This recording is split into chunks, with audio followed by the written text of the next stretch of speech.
নমস্কার, কেমন আছেন সবাই? রূপকথার নতুন একটি ব্লগে আপনাদেরকে অনেক স্বাগত জানাই। আজকে সকাল সকাল সমস্ত কাজ করে সকালের বাসি কাজ সমস্তটাই করে এখন চলে আসলাম উপরের ঘরে। আমার কিন্তু স্নান হয়ে গেছে, আর আমি ব্যালকানিতে যে গাছগুলো রাখি সেগুলোই আমি এখন একটু বাইরে এনে রেখেছিলাম। তো গতকাল রাতেই রেখেছিলাম, তো ভাবলাম জল পড়েছে, বৃষ্টির জল পড়েছে, ওগুলোকে আমি একটু রোদে রাখি, তারপরে আমি ঘরে নিয়ে যাব।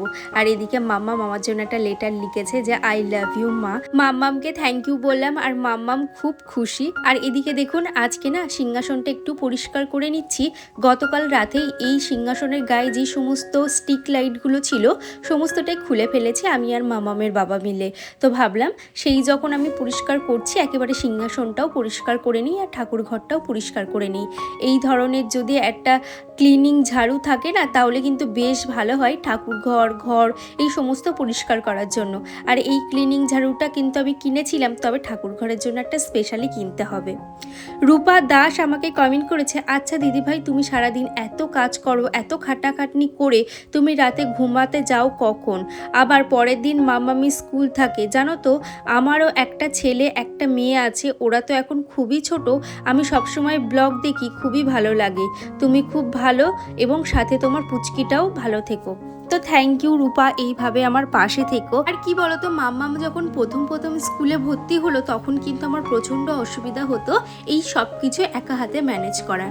তবে আমি একটা কাজের মাপ রেখে কিন্তু কাজগুলো কমপ্লিট করি, এবং আমি যে খুব তাড়াতাড়ি কাজ করি তা কিন্তু একদমই না। আমি ধীরে ধীরেই কাজ করি, এবং আমি যতটুকু কাজ করি পরিষ্কার পরিচ্ছন্নভাবেই করি। সেটা তোমরা আমার ব্লগে অনেকেই বলেছে যে দিদি তোমার কাজ প্রচণ্ড পরিষ্কার। সকালবেলা ঘুম থেকে ওঠার পর আমি ভেবে নিই যে কিভাবে নিজের কাজটা আগে কমপ্লিট করব, তারপর মামামের টিফিন। রান্নাঘরে ঢুকলে তো মেয়েদের কাজের অভাব থাকে না। তো তারপরে মামামের টিফিন, মাম্মামকে রেডি করানো, মাম্মামকে স্কুলে পাঠানো। মাম্মামকে স্কুলে পাঠানোর পর শুধু আমার তরকারিটা, যেই সবজিটা আমি রান্না করব সেই সবজিটুকুই বাকি থাকে। তার আগে কিন্তু আমার স্নান পুজো সমস্তটাই হয়ে যায়। তো এইভাবে সময়ের সাথে সাথে তাল মিলিয়ে মিলিয়ে কিন্তু আমি সমস্ত কাজগুলোকে গুছিয়ে করি। আর এদিকে দেখুন, আজকে অনেক দিন পর আবার একটু ছাতুর শরবত বানালাম আমি আর মাম্মামের বাবা খাবো বলে। শাইনি দিদিভাই আমাকে কমেন্ট করেছে, দারুণ লাগলো সবটা, 2.5 বছর ধরে তোমার ব্লগ দেখছি, খুব ভালো লাগে। এত সুন্দর কাজ করতে গেলেও অনেক এনার্জি আর গুণের দরকার হয়, যেটা সবার থাকে না। আমি জানি না দিদিভাই আমি কতটা গুছিয়ে করতে পারি, তবে তোমাদের ভালোবাসায় বা আমি যতটুকু কাজ করি, আমি পরিষ্কার পরিচ্ছন্নভাবেই করতে ভালোবাসি, এবং তোমরা এত ভালোবাসা দাও, আমার কাজের প্রশংসা করো, সত্যি আমার খুব ভালো লাগে। জানো তো শাইনি দিদিভাই, একটা সময় আমার মাকে সবাই বলতো কি মেয়ে, একদমই গুছিয়ে কাজ করতে পারে না, নোংরা কাজ করে। তো অনেক কথা বলতো। আমার মা একটা কথাই বলতো, যে মেয়ে দিনে 4-5 বার করে ঘর ঝাড় দিত, সেই মেয়ে কিভাবে অগোছালো হতে পারে। একটা কথা কি জানো তো দিদিভাই, আমার যদি কাউকে পছন্দ না হয়, আমার কিন্তু তার কাজগুলোও পছন্দ হবে না। সে যদি খুব পরিষ্কার পরিচ্ছন্নভাবেও কাজ করে, তাহলেও কিন্তু পছন্দ হবে না। ওই যে মানুষটাকে আমাদের ভালো লাগে না, তাই সবার আগে আমাদেরকে চেষ্টা করতে হবে সেই মানুষটাকে আগে ভালোবাসতে, তারপরে তার খুঁত ধরতে, তাই না? তোমরা আমাকে এতটা ভালোবাসো, সেই জন্যই কিন্তু তোমরা আমার কোনো খুঁত খুঁজে পাও না। আমি জানি আমার কাজেরও অনেক ভুল ত্রুটি হয়, তবে কখনো তোমাদেরকে বলতে শুনিনি দিদিভাই তুমি এই কাজটা ভুল করেছো। হয়তো তোমরা আমাকে ভালোবাসো বলেই আমার কাজগুলোকেও তোমরা এত ভালোবাসো। জানা আমাকে কমেন্ট করেছে, অনেক সুন্দর ভিডিও, আমিও ভিডিও বানাই, কিন্তু আমার ভিডিওতে ভিউ হয় না দিদি। কন্টিনিউ বানাতে থাকো, অধৈর্য হয়ে হেরে গেলে হবে না। কন্টিনিউ তুমি যে কাজটা করতে ভালোবাসো সেই কাজটা করে যাও, এবং এফর্ট দাও, দেখবে একদিন সাকসেস ঠিক হবে। জয়শ্রী দিদিভাই আমাকে কমেন্ট করেছে, অনেক দিন পর মাম্মামকে দেখে ভালো লাগলো। থ্যাংক ইউ দিদিভাই, এইভাবে আমার পাশে থেকো। মাম্মামকে দেখাই না, আর চারিদিকে যে অবস্থা, আমি এখন মনে হয় যে মেয়ে হলে মেয়েকে সাজাবো, মেয়ে হলে মেয়েকে এইটা পড়াবো ওইটা পড়াবো। এখন যত বড় হচ্ছে তত মনে হচ্ছে যে মেয়েটাকে শোকেসের মধ্যে সাজিয়ে রেখে দেই। জানেন তো, বাইরের যে অবস্থা, আমার বাইরে বের করতেই ভয় লাগে। লিপিকা আমাকে কমেন্ট করেছে, খুব সুন্দর লাগলো ভিডিওটা দিদিভাই। তো থ্যাংক ইউ লিপিকা, এইভাবে আমার পাশে থেকো। আসিফ আর জানা আমাকে কমেন্ট করেছে, আগের থেকে অনেকটা শুকিয়ে গেছে দিদিভাই।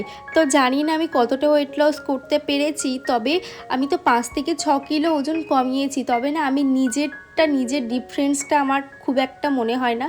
আমার মনে হয় আমার 55 কিলো ওয়েটটা পারফেক্ট। তবে শরীর বুঝে আমি কাজ করি, এমন নয় যে আমি প্রচণ্ড নিজেকে কষ্ট দিয়ে আমি ডায়েট করি, একদমই নয়। আমার যেটা করতে ভালো লাগে, তবে সব কিছু লিমিটের মধ্যে। বৃষ্টি আমাকে কমেন্ট করেছে প্লেটগুলো অনেক বেশি সুন্দর হয়েছে দিদিভাই। মেলায় গেলে জানো তো মেয়েদের একটা জিনিসের দিকে চোখ আটকিয়ে যায়, বিয়ের আগে কি কানের দুল কিনবো, কি কিনবো, ক্লিপ কিনবো, এই সবই মনে হতো। তবে বিয়ের পর কোথায় প্লেট, কোথায় কাপ, এইগুলোর দিকে মেয়েদের চোখটা বেশি করে আটকে যায়। শ্রেয়া আমাকে কমেন্ট করেছে বেশি ভালো। তো থ্যাংক ইউ গো শ্রেয়া, এইভাবে আমার পাশে থেকো। আর বৃষ্টি তোমাকে অনেক থ্যাংক ইউ। সোনালি দিদিভাই আমাকে কমেন্ট করেছে খুব ভালো লাগলো ব্লগটা। তো থ্যাংক ইউ সোনালি, এইভাবে আমার পাশে থেকো। রনিতা আমাকে কমেন্ট করেছে খুব সুন্দর হয়েছে দিদিভাই আজকের ভিডিওটা, তোমাকে আর মাম্মামকে খুব মিষ্টি লাগছে গো রূপকথা দি। তো থ্যাংক ইউ রনিতা, এইভাবে আমার পাশে থেকো। মৌমিতা আমাকে কমেন্ট করেছে একদম ঠিক কথা বলেছো, নিজের মনের কথা কাউকে বলতে নেই, সবার তো আর বন্ধুভাগ্য থাকে না, ভগবান আছে তো তাকেই বলি। তো সেটাই ঠিক গো, বন্ধুভাগ্য থাকলেও আমার মনে হয় কিছু কিছু কথা ভগবানের সাথে শেয়ার করাই ভালো। অপর মানুষটা যখন বুঝে যাবে এর প্রত্যেকটা সিদ্ধান্ত, প্রত্যেকটা ডিসিশন আমাকে ছাড়া এর চলে না, তখন সেই মানুষগুলো না নিজেদেরকে অনেক বড় ভেবে ফেলে। তাই কিছু কিছু সময় নিজের ডিসিশন, নিজের প্রবলেম নিজেকেই সলভ করা উচিত, আমার তো এটাই মনে হয়। সব সময় ফ্যামিলির থেকে সাহায্য নেব, বন্ধু বান্ধবের থেকে সাহায্য নেব, এরকম করলে তুমি কখনো বড় হতে পারবে না। আর এদিকে দেখুন বাইরে তো ঝমঝমিয়ে বৃষ্টি পড়ছে, আর এদিকে আমি সমস্ত কাজ সেরে এখন ওপরে ঘরে চলে আসলাম। সারাদিন কাজ করলেও আর কষ্ট হয় না, এই সারাদিনে ওয়েদারটা এত ভালো থাকে। ড্রেসটা চেঞ্জ করে আমি চলে আসলাম, আর রান্নাবান্না তো দিদি সব কমপ্লিট করেছি। তোমরা অনেকেই জিজ্ঞাসা করছো যে দিদি তোমার স্কিনটা তো অনেক গ্লো করছে, তুমি কি অ্যাপ্লাই করছো স্কিনে। তো দেখো স্কিন কিন্তু পুরোপুরি তোমার খাওয়া দাওয়ার ওপরে নির্ভর করে, আর কিছুটা মানে 20% কিন্তু তোমার স্কিন কেয়ারের ওপরে তোমার স্কিনটা ভালো থাকে। তো আমি নাইট টাইমে মানে আমি এটা দিনের বেলা ইউজ করি না, এটা আমি রাতেই ইউজ করি। এটা হচ্ছে তোমার কজারিক্সের একটা তোমার ফেস সিরাম টাইপের। তো এইটা আমি ইউজ করি। আর তোমরা আমাকে জানতে চেয়েছিলে আমি এখানে দুষ্টুমি করছি, তোমরা জুডিওতে গেলে এরকম নীল কালার প্রচুর পেয়ে যাবে, আর জুডিওর নেল পালিশ কিন্তু প্রচণ্ড ভালো। 2-3 দিন আগের কথা, তো সেখান থেকে এই নেল পালিশটা নিয়ে এসেছি। তো তোমরা অনেকেই জানতে চেয়েছিলে, চলো ব্লগটা আর বড় করছি না, এখানেই শেষ করছি, দেখা হচ্ছে নেক্সট ভিডিওতে।